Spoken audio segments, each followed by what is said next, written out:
কি হলো কাকুমণি, বললে না তো? আচ্ছা, তোমার মাথা ঠিক আছে তো? হ্যাঁ, এক প্রশ্ন বারবার বারবার করে চলেছ বকুল। ডিসকাস্টিং। কাকুমণি, আমার মাথা ঠিক আছে গো। আমি সুস্থভাবে শান্তভাবে তোমাকে একটা প্রশ্ন করেছি। দেখো কাকুমণি, আমার বাবা যখন খুন হন তখন তোমার বাড়ার সাথে নিয়মিত যাতায়াত ছিল। এটার প্রমাণ আমি পেয়ে গেছি। হ্যাঁ তো, আরে আমি তো একজন বিজনেসম্যান। বিজনেসের প্রয়োজনে আমাকে অনেক জায়গায় যেতে হয়। একদমই তাই। তোমার কাজের দরকারে তুমি কি কখনো আমার বাবার সঙ্গে দেখা করেছিলে? তোমাদের দুজনের মধ্যে কি কোনো কথা হয়েছিল সেটাই জানতে চাইছি। সত্যি বকুল, তুমি না একটা অদ্ভুত মেয়ে। আচ্ছা, একটা কথা বলবে? আমার প্রতি যখন তোমার এতই সন্দেহ, এতদিন কেন কিছু বলনি মা?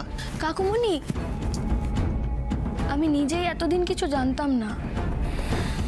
আমি কদিন আগে জানতে পেরেছি যে আমার বাবা খুন হয়েছিলেন।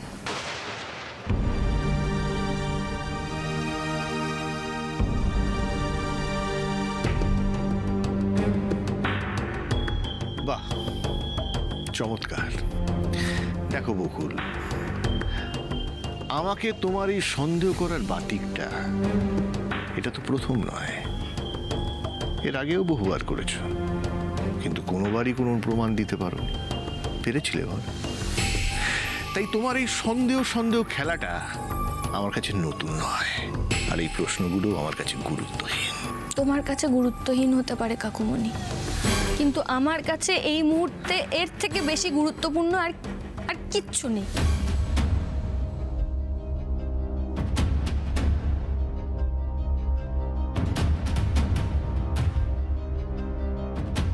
বকুল তো তোমায় খুব সহজ একটা প্রশ্ন করেছে কাকুমণি, তুমি বা এভাবে রিয়াক্ট করছো কেন? দেখে তো মনে হচ্ছে প্রশ্নটা তোমাকে খুব ডিস্টার্ব করে দিয়েছে।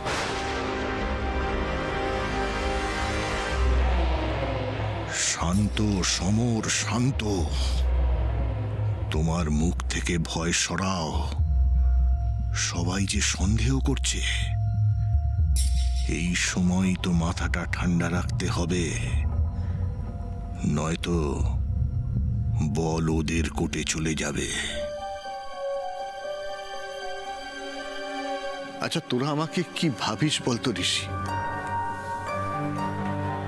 পাশা, বাড়িতে এত কিছু হয়ে যাচ্ছে, আমার একটা কথার জন্য আমার দাদার এত বড় একটা বিপদ ঘটে গিয়েছিল। আমি তো আমার দাদাকে হারাতেও পারতাম, তারপরেও আমি ডিস্টার্ব থাকবো না? কি বলছিস? আচ্ছা, তোদের কারুর একবারও মনে হলো না আমার মনের উপর দিয়ে কি ঝড়টা বয়ে যাচ্ছে? ওরে, আমি তো এর আগে বহুবার বকুলকে বলেছি, অনিমেষ সান্যালের সঙ্গে আমার কোনোদিন কোনো কথা হয়নি, কোনো আলাপ ছিল না। তাহলে তার সঙ্গে কথা বলার প্রশ্নটা, দেখা করার প্রশ্নটা আসছে কোথা থেকে?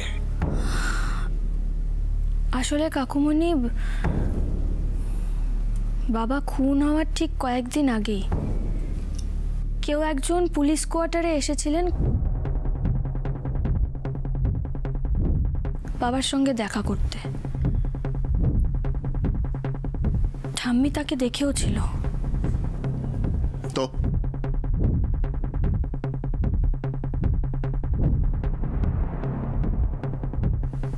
যদিও তোমার চেহারার এখন অনেক পরিবর্তন হয়েছে ঠিকই, কিন্তু ঠাম্মি বলছিল আমাকে যে লোকটাকে নাকি পুরো তোমার মতো দেখতে।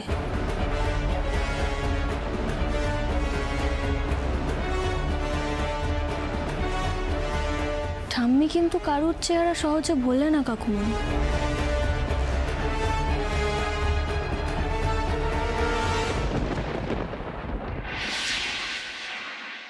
কি ব্যাপার বলতো রকি? বর্ষা কি আমাকে জব্দ করবে বলে কোথা থেকে টুকটাক শিখে এলো নাকি? এই যে বর্ষা আমার সাথে হেসে হেসে কথা বলছে, গায়ে পড়ে আমার জন্য খাবার বানিয়ে নিয়ে আসবে বলছে, এই ব্যাপারগুলো কিন্তু আমার একেবারে সুবিধের ঠেকছে না। আমিও সেটাই ভাবছি মা, কিন্তু এটা খুব খটকা লাগছে যে বর্ষা এত কনফিডেন্সটা হঠাৎ করে পেলো কোথা থেকে? এই যে বর্ষা এতদিন পরে বাড়িতে পুরো ভোল পাল্টে চলে এলো, আমার মনে হয় পিসির কপালে শনি নাচছে। এই চুপ করবি তুই? আমার কপালে নাকি শনি নাচছে? কথাটা বলতে তোর লজ্জা করে না? মা শুধু শুধু ওকে কেন বকছো তুমি?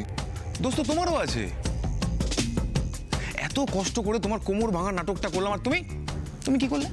ওভার অ্যাক্টিং, এত বেশি অ্যাক্টিং করলে যে ধরা পড়ে গেলে। যা করছো তাতেই ধরা পড়ে যাচ্ছে, একটা কাজও ঠিক মতো করতে পারো না তুমি। এই একদম জ্ঞান দিবি না। আরে অ্যাক্টিং কি আমার প্রফেশন নাকি? আমার জায়গায় তোরা থাকলে তোদেরও এরকম একটু একটু ভুল হতো। তোমার জায়গায় কখনো আমি থাকতাম না পিসি, আমার পারফরমেন্স লেভেলটাই আলাদা। আমার অ্যাক্টিং এখনো বর্ষা ধরতে পারিনি। খুব রেলা নিচ্ছে। এতদিন এত কিছু কে সামলেছে? হ্যাঁ তুমি আবার কে? ছিলে তো কোনায় পড়ে, আমি না আসলে কোথায় থাকতে তুমি?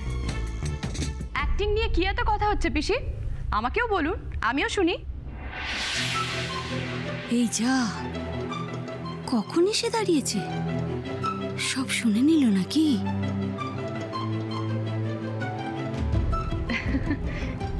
এই নিন, এটা একটু টেস্ট করে দেখুন তো কেমন হয়েছে। আর রাতে কি খাবেন সেটাও আমাকে বলুন। এতদিন বাদে বাড়ি ফিরেছি, আজ আপনি যেটা বলবেন আমি সেটাই বানাবো।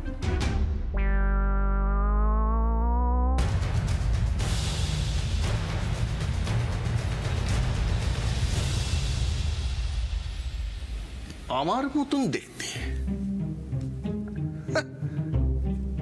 এই কথাটার আবার কোনো মানে হয় নাকি?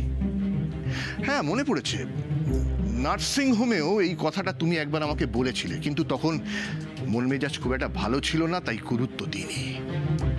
কিন্তু আজ বলতে বাধ্য হচ্ছি, এইভাবে সন্দেহ করে তুমি কিন্তু আমাদের সম্পর্কটা নষ্ট করছো বকুল।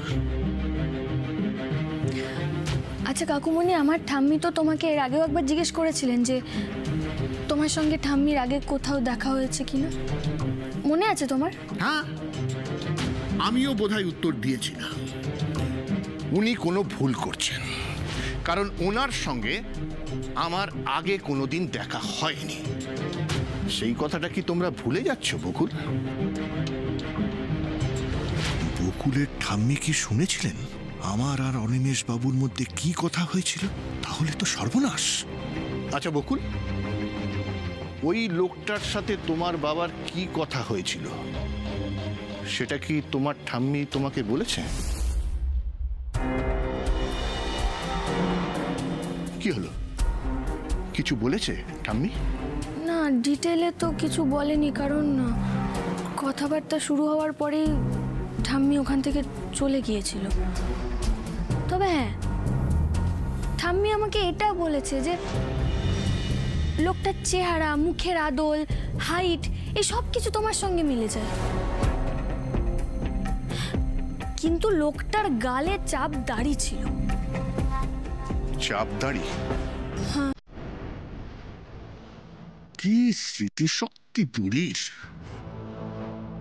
কিন্তু সাবধান, মুখে যেন টেনশনের ছাপ না পড়ে সমর। বাঁচতে চাও তো শান্ত থাকো। কাকুমণি, আমি ওই জন্যই জিজ্ঞেস করছি, তুমি কোনোভাবে ভুলে যাচ্ছ না তো? মানে হয়তো সত্যিই তুমি আমার বাবার সঙ্গে দেখা করতে গিয়েছিলে। না না না, আর কতবার কিভাবে বললে তুমি বুঝবে যে আমি তোমার বাবার সঙ্গে দেখা করিনি, তোমার বাবাকে চিনতাম না, কোন কোয়ার্টারে কোন জাহান্নামে আমি যাইনি। কত বছর আগেকার কথা, তোমার ঠাম্মির বয়স হয়েছে, কাকে দেখতে কাকে দেখেছিল কে জানে, আর সেই নিয়ে তুমি এসেছো আমার সঙ্গে জেরা করতে। ঋষি, এসব কি হচ্ছে? আমি জানতে চাইছি কি হচ্ছে। ছেলে মানুষের একটা সীমা আছে, যখন তখন যাকে তাকে এইভাবে এসে জেরা করা হবে, সন্দেহ করা হবে। বকুল কিন্তু আমার ধৈর্যের পাতটা ভেঙে দিচ্ছে নিচে। কাকুমণি, যাকে তাকে সন্দেহ করা হচ্ছে না, ঠাম্মি শুধুমাত্র তোমার নামই বলেছেন।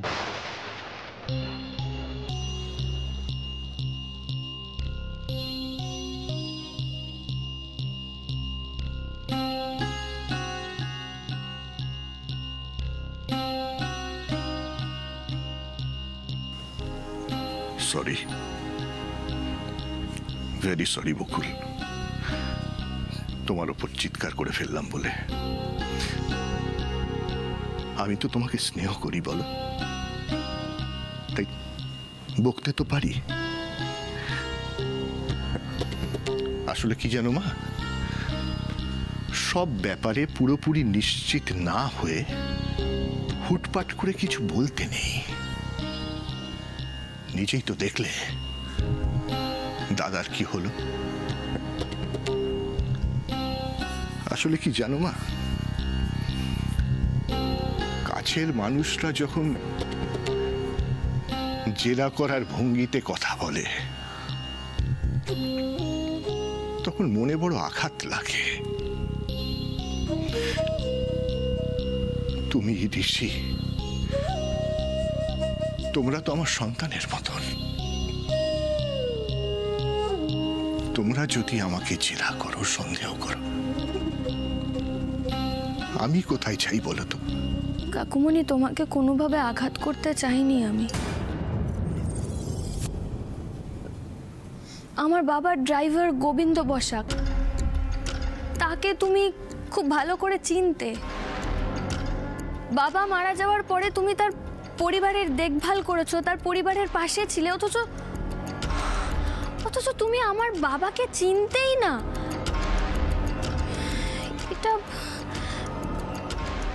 এটা আমি ঠিক মন থেকে কেন জানি না মেনে নিতে পারছি না কিছুতেই।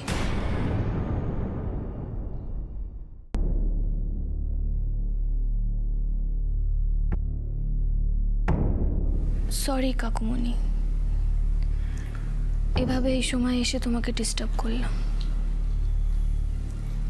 আসছি।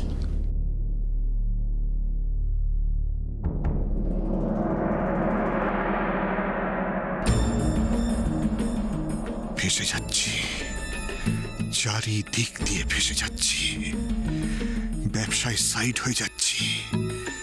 বকুল খোলাখুলি আমাকে সন্দেহ করছে। না না, এভাবে চলতে পারে না। যেমন করেই হোক আমাকে উঠে দাঁড়াতেই হবে। বকুলের দিকে আমাকে নজর রাখতে হবে। না না না, শোনো, তুমি আমার ভুল বুঝছো। আমি তোমাকে ফেলে পালিয়ে আসতে পারি বলো? No no no no no no no no sweetheart, হঠাৎ একটা কাজ মনে পড়ে গিয়েছিল, তাই তো চলে যেতে হলো। ওইটাই তো ম্যাজিক, ওইটাই ম্যাজিক। না না, বাবাকে বলার এখন কিছু দরকার নেই। তোমার সাথে তো আমার দেখা হচ্ছেই, তখন না হয় ভালো করে একটু বকে দিও। কার সাথে কথা বলছো কুনাল? ও বৌদি, হ্যাঁ ঠিক আছে, রাখছি। হ্যাঁ ঠিক আছে। সুস্মিতা ফোন, আমার ছোটবেলার বন্ধু, স্কুলের বন্ধু সুমিত ফোন করেছিল। আমি দুদিনের জন্য বাপের বাড়ি গেছি, তার মধ্যে তুমি রাজ্যের মেয়ে বন্ধু জুটিয়ে ফেলেছো। ছি! এই সুমিত মেয়ের নাম নাকি? তুমি না কি যে বলো। আমার জীবনে তো মেয়ে মাত্র একটাই, তুমি। কত ভালোবাসি বলো তো তোমার। হ্যাঁ, সেটা দেখতেই পাচ্ছি। নিজের বউকে বৌদি বলছো। এই তোমার বোধহয় কানটা, এই এসো এসো এসো। তোমার বোধহয় কানটাই গেছে, দেখি তো কানটা দেখি পরিষ্কার করে দিই। কুনাল, আদিক্ষেতা করে না কোনো লাভ হবে না। এতদিন তোমাদের যার যা ইচ্ছে তাই করে গেছো, কিন্তু এবার থেকে আমি যেভাবে চাইবো তোমাদের ঠিক সেইভাবেই চলতে হবে। কি করবে তুমি আমাদের সাথে? সব কটাকে নাকের জলে চোখের জলে করবো। জল এত অপচয় করতে নেই, সবাই বকবে। একদম চুপ। সবার আগে শায়েস্তা করবো তোমার ওই শয়তান পিসিটাকে, একেবারে কাঁদিয়ে ছাড়বো। জানতাম কাকুমণিকে এই বিষয়ে কিছু জিজ্ঞেস করে কোনো সদুত্তর পাবো না। ঠিক কাকুমণি পাশ কাটিয়ে বেরিয়ে যাবেন। তবে এটা কিন্তু ঠিক বকুল, কাকুমণির কোনোদিনও চাপদাড়ি ছিল না। কিন্তু এখনই হাল ছেড়ে দিলে তো চলবে না। কাকুমণি যতই বলুক যে কাকুমণি কিচ্ছু জানে না, তোমার বাবার সঙ্গে কোনোদিনও দেখা হয়নি, ঠাম্মি কাকুমণিকে অন্য কারোর সাথে গুলোচ্ছেন, এসবের পরেও মানে কাকুমণির আচরণটা সম্পূর্ণ বিপরীত কথা বলছে, তাই তো? তার মানে তোমার চোখও এড়ায়নি? আমার চোখ এড়ায়নি মানে? আমি সারাক্ষণ কাকুমণিকে নজর রাখছি। যেদিন ঠাম্মি আমাদের বাড়িতে এসেছিল সেদিন থেকে আমি কাকুমণিকে লক্ষ্য করছি। শুধুমাত্র বাবার জন্যে কাকুমণি এতটা ডিস্টার্ব? আমার তো বাবা তাই মনে হয় না। কিন্তু এখন মুশকিল হলো, কাকুমণি যা বলছে সেটা বিশ্বাস করা ছাড়া কিন্তু আমাদের কাছে আর কোনো উপায় নেই। কারণ ঠাম্মির বলা কথাগুলো যে ঠাম্মি একবার কাকুমণিকে বাবার সঙ্গে দেখেছে, এটা ছাড়া তো আমাদের কাছে আর কোনো এভিডেন্স নেই। সেটা ঠিক, কিন্তু একটা ঘটনা যখন দুজন মানুষ দুভাবে বলছে তখন নিশ্চয়ই কোনো ফাঁক আছে। এই ফাঁক যদি খুঁজে বের করতে পারি। আরে খুঁজে বের করব কিভাবে? আমি যে কাকুমণিকে ক্রস কোয়েশ্চেন করব সেটারও সুযোগ নেই, কারণ সেদিন কাকুমণি আর বাবার মধ্যে কি কথা হয়েছিল সেগুলো তো ঠাম্মি শোনেইনি। সেটাই তো, ঠাম্মি যদি এইটা বলতে পারতেন যে কি নিয়ে কথা হচ্ছিল তাহলেও তো হয়ে যেত। ছাড়ো, বাদ দাও, যেটা নেই আর সেটা নিয়ে ভেবে। আচ্ছা বকুল, ওই কাফলিংকটা তুমি যত্নে রেখেছো তো? হ্যাঁ, যত্নে রেখেছি মানে?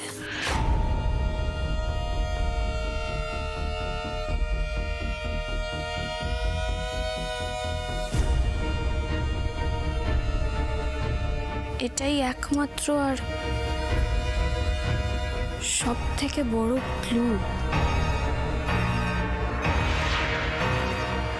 বাবার খুনির বিরুদ্ধে। এটা তো যত্নে রাখতেই হবে। সর্বনাশ, ঠিক ধরেছিলাম আমি। আমার প্রাণ ভোমরা এখন বকুলের হাতে।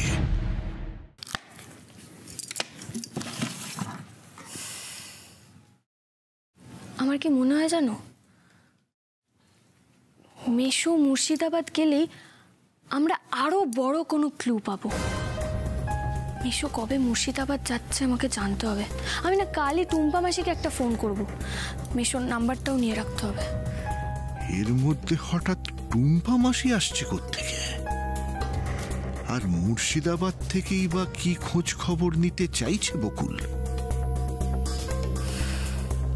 মানুষ যখন এরকম মুখের ওপর কথা অস্বীকার করে, আমার না তখন বারবার মনে হয় যে আজ আমি একটা সাধারণ মেয়ে না হয়ে যদি কোনো পুলিশ অফিসার হতাম তাহলে কেউ এই কাজ করার সাহস পেত না। সেই দিনও তো আর বেশি দেরি নেই বকুল। তোমার পরীক্ষা যেন কবে? পরশু। আর একটু হলে মিস হয়ে যাচ্ছিল, মনে করাবে তো আমাকে।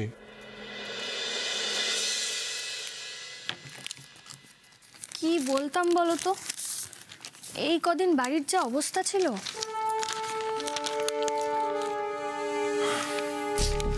কিভাবে কি প্রিপারেশন নিতে হবে সেটাও তো জানো না বোধহয়। না, আমার একটা বেসিক আইডিয়া আছে, কিন্তু ওয়েট, একবার ইন্টারনেটে দেখি যদি কোনো স্যাম্পল কোয়েশ্চেন পেপার পাওয়া যায়।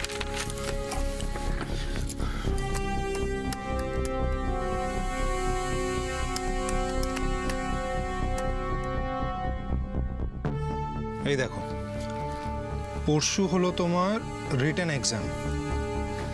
If you are eligible, you will be qualified. এটাতে পাস করতে পারলে তুমি সেকেন্ড রাউন্ড এক্সামের জন্য কোয়ালিফাই করবে।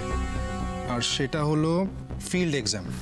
ফিল্ড এক্সাম মানে ফিজিক্যাল ফিটনেস দেখা হবে তোমার, যে পুলিশের চাকরির জন্য তুমি কতটা ফিট।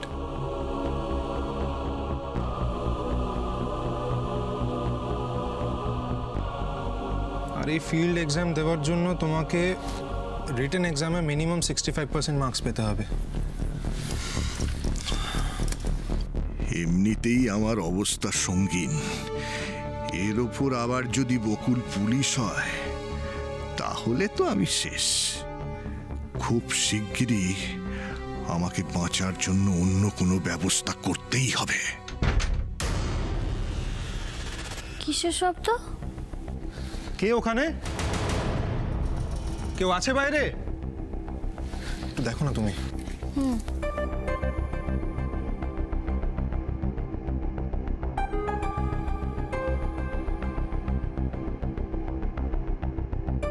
কে বকুল? এখানে তো কেউ নেই,